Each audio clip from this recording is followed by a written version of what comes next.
देखिए आज क्योंकि विधानसभा सत्र चला है 2 दिन, 3 दिन से हम चंडीगढ़ थे, तो आज लोगों से मिले, मेरी विधानसभा के परिवार से मिले। 2-3 दिन बीत गए थे तो मुझे लगा कि मिलना चाहिए, तो आज लोगों की समस्याएं सुनी हैं और उनका कोशिश की है कि समस्याओं का समाधान भी हो तुरंत। बस सदस्य अभियान चले हुए हैं, उच्चारण का टारगेट कितना बनेगा? सदस्यता अभियान के तहत अभी स्टॉल लगे भी हुए हैं, जैसे कि क्योंकि आज लोग ललायित हैं भारतीय जनता पार्टी से जुड़ने के लिए। मैं तो पहले भी बोल चुका हूँ ये बात। तो हमारा जो टारगेट है हम पूरा करेंगे 100%। और हम भारतीय जनता पार्टी से मिलने के लिए, आज सदस्य बनने के लोग ललायित हैं, क्योंकि काम ऐसे किए हैं।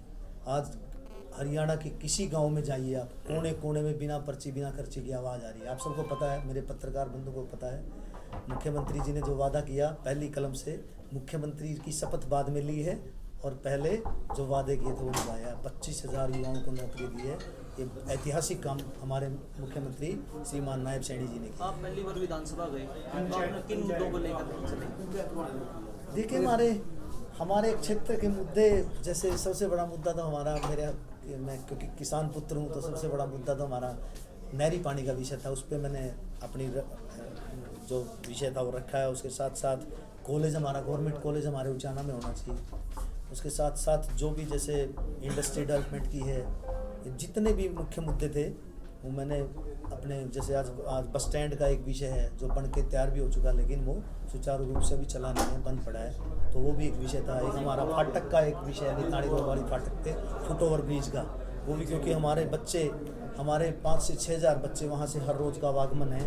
बच्चे क्योंकि उधर स्कूल हो गया, एक तो बड़ा स्कूल हो गया, उसमें प्राइवेट स्कूल है, लगभग 4,000 के आसपास, एक सरकारी स्कूल भी है, तो आम आदमी का भी आना जाना होता, आवागमन रहता। तो मुझे लगता है कि विकसित उचाना के जो सपना हम लोग लेके चले थे, और मैंने जो वादे किए थे अपने विधानसभा में जो चुनाव के समय में, और मुझे जो मुद्दे उठाने हैं, जो विकसित उचाना का सपना साकार करना, उनको लेके आगे आगे बढ़ेंगे। और भारतीय जनता पार्टी की सोच समग्र विकास की सोच है। हर श्रीमान मनोहर लाल जी की भी यही सोच थी कि हर व्यक्ति को लाभ मिले परियोजनाओं का, जैसे पॉलिसी जो आई थी हर वर्ग को लाभ हुआ, चाहे वो गरीब हो, चाहे वो किसान हो, चाहे वो कमेरा हो, हर वर्ग को लाभ पहुंचा है। योजनाओं की अगर बात करूं तो मैं सबसे बड़ी तो यही है, ऐतिहासिक जीत है हमारी, बिना पर्ची बिना खर्ची, जो चुनाव के तुरंत बाद मुख्यमंत्री जी ने शपथ लेने से पहले किया। उसके बाद जैसे आयुष्मान भारत, मैंने वहाँ विधानसभा के पटल पे भी बताया कि गरीब व्यक्तियों के बीच में हम लोग रहते हैं, और गरीब व्यक्ति का दर्द और किसान का दर्द हमसे ज़्यादा कौन समझता है, हमारे से ज़्यादा थोड़ा कोई समझता है। हमें पता है कि गरीब व्यक्ति, पहले जो व्यक्ति गरीब होते थे, गंभीर बीमारियों से तड़प के मरते थे, आज उनके लिए कितनी आयुष्मान भारत के माध्यम से देखिए आप, कितने लोगों की जान बच रही है, गरीब लोगों को फ़ायदा हुआ है। तो मुझे लगता है कि भारतीय जनता पार्टी ने जो ऐतिहासिक काम करे, मेरे शब्द कम पड़ जाएंगे, इतने बड़े बड़े ऐतिहासिक काम कर दिए, जो मतलब मैं गिनाने लगूँ तो शायद बहुत मतलब पूरा दिन लग जाए, इतने ऐतिहासिक काम करे हैं।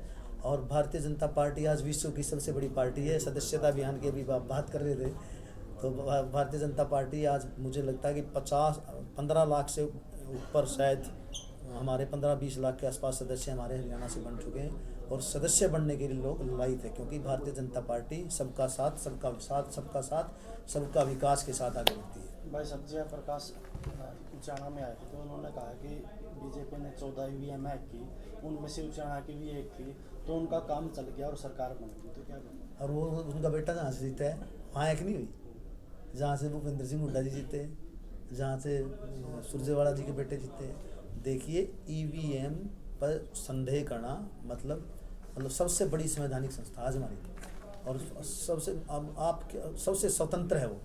तो मैं तो आपके माध्यम से बताना चाहता हूँ कि ईवीएम तो बहाना है, और कोई बहाना नहीं मिलेगा। तो जब 5 सीट लोकसभा में जीतते थे, जब कहाँ थी, जब तो बड़ी पीठ सब दबा रहे थे अपनी, जब कहाँ थी ईवीएम। तो मुझे लगता है कि इन बातों पे ना जाके अब हम सबको मिलकर विकसित हरियाणा के लिए सोचना चाहिए। विकसित हरियाणा कैसे? कांग्रेस के सांसद जयप्रकाश ने कहा कि बीजेपी का सीएम हाउस बिना स्टाफ के चल रहा है, इसको लेकर क्या कहा? सीएम हाउस कहाँ है? आज तो कबीर, देखिए ना, संत कबीर कुटीर है, हर व्यक्ति वहाँ जा सकता है, हर व्यक्ति वहाँ आ सकता है। पहले ऐसे देखा था क्या वहाँ? हमारे मुख्यमंत्री श्रीमान नायब सैनी जी से सरल और सुशील व्यक्ति, आज जो भी उनसे मिलता है, ये उचाना के लोग भी फैन हो चुके हैं। है कि नहीं आप लोगों के सामने है सब कुछ। तो वो सीएम हाउस तो वो कह रहे हैं, वो सीएम हाउस तो आज के टाइम तो संत कबीर कुटीर है, और लोग वहाँ, हर व्यक्ति वहाँ जा सकता है, हर व्यक्ति उनसे मिल सकता है। पहले के मुख्यमंत्री क्या हुआ करते थे, आप लोगों से छुपा है कुछ? पहले यहाँ की किस टाइप के, यहाँ उचाना में आप लोगों ने देखा कैसे वो लोकतंत्र थोड़ा था। आज मानते हैं लोकतंत्र तो आज है, क्योंकि उनका बेटा उनका भाई बन के आया है, सबके सामने बैठता हूँ, सबसे मिलता हूँ, सबसे जुड़ता हूँ। और सबसे बड़ी बात है कि हर व्यक्ति संपर्क कर सकता है, हर व्यक्ति संपर्क कर सकता है। और कोशिश करते हैं हम लोग, भारतीय जनता पार्टी के सिपाही हैं हम लोग, कोशिश करते हैं, हर संभव प्रयास करते हैं। अक्षत्रवाद से पीछा छुटाया। पहले क्या था आप सबको पता है, नौकरियों में क्या होता था पहले, ज़मीन बेच के लोग ज़मीन बेच के लोग पैसे देते थे। और कई बार तो ऐसे हालात होते थे सुसाइड करते थे लोग, कई बार तो लोग ऐसे हालात होते थे सुसाइड करते थे, पैसे भी नहीं उल्टे आ करते। तो वे भी समय थे। अब देखिए पहले एचपीएससी का उठा लो मुद्दा, पहले तो अखबार में पहले आ जाया कर दिया, इस मंत्री का लड़का का है, इसका लड़का पक्का, इसका लड़का आया करती कि नहीं आया करती। आज देखिए हालात। मैं मेरे खटखट गाँव का एक बेटा, हमारे उचाना गांव की बेटी, कभी सोचा था क्या एचसीएस लगे हैं तो समग्र विकास होगा। अक्षत्रवाद खत्म किया, बिना भेदभाव के हर व्यक्ति को साथ लेके चलेंगे, और पहले भी लेके चले हैं।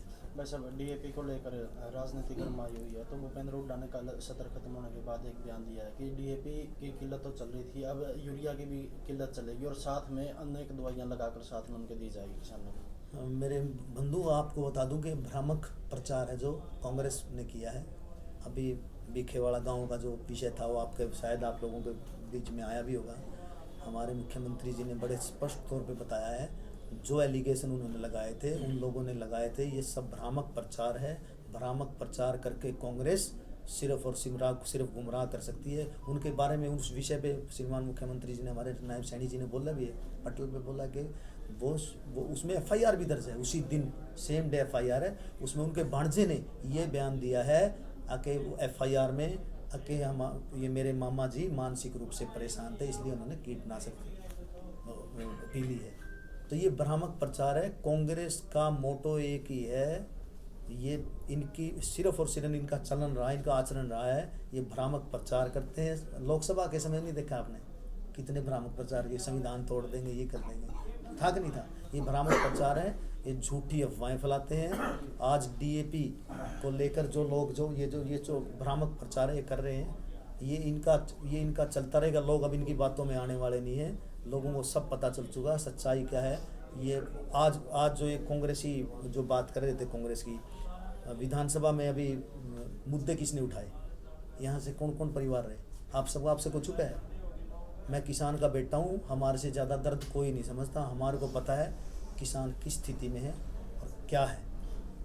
भूपेंद्र हुड्डा ने कहा है कि कांग्रेस में कोई परिवारवाद नहीं है, जबकि भाजपा धर्म के नाम पर राजनीति करे। देखिए, सबको पता है किसने धर्म और जाति के नाम पर राजनीति की है।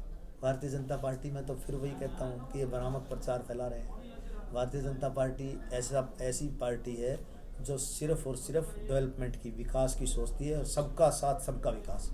अक्षत्रवाद पहले कहाँ, आपको पता है पहले कहाँ के बच्चे लगते थे, पता है कि नहीं पता है? आप सबको भी पता है भाई बच्चे कहाँ के लगते थे। हमारे से किसी से छुपा थोड़ा, हर व्यक्ति जानता कहाँ के बच्चे लगते थे।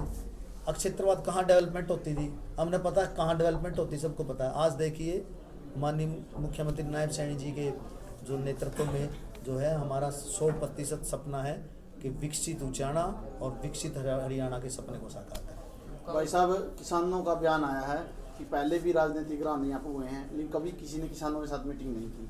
देवेंद्र जी ने मीटिंग की है और हमारी बात अच्छे तरीके से सुनी है, तो इसलिए हम खुश होकर सम्मानित थे। तो आपका क्या कहना है? देखिए, मैं भी किसान का बेटा हूँ, मेरे पिताजी भी बड़े किसान रहे हैं। बड़े क्या मतलब किसान रहे, बड़े तो कोई यहाँ पे है ही नहीं खैर।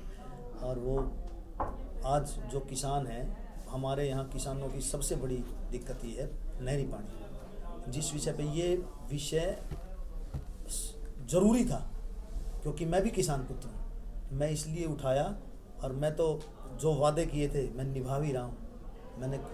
मैंने वहाँ विधानसभा में उठाए भी हैं, क्योंकि मैं किसान का बेटा हूँ और मुझे लगता है कि पानी की वजह से, नहरी पानी की वजह से हम लोग यहाँ से समस्याओं से जूझ रहे हैं। किसान समृद्ध होगा तो देश समृद्ध होगा।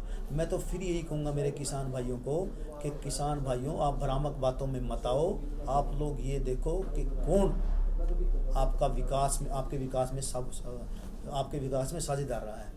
मुझे लगता है कि भारतीय जनता पार्टी आज हर पूरे देश में हरियाणा ऐसा प्रदेश है जहाँ 24 फसलें MSP पे ली जाती है कि नहीं है?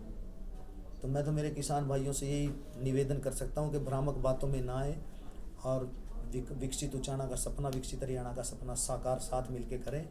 मैं किसान का बेटा हूँ, किसानों के साथ हूँ, उनकी आवाज़ बन के ऐसे ही बुलंद उनकी आवाज़ करता रहूँगा। ठीक है, थैंक यू।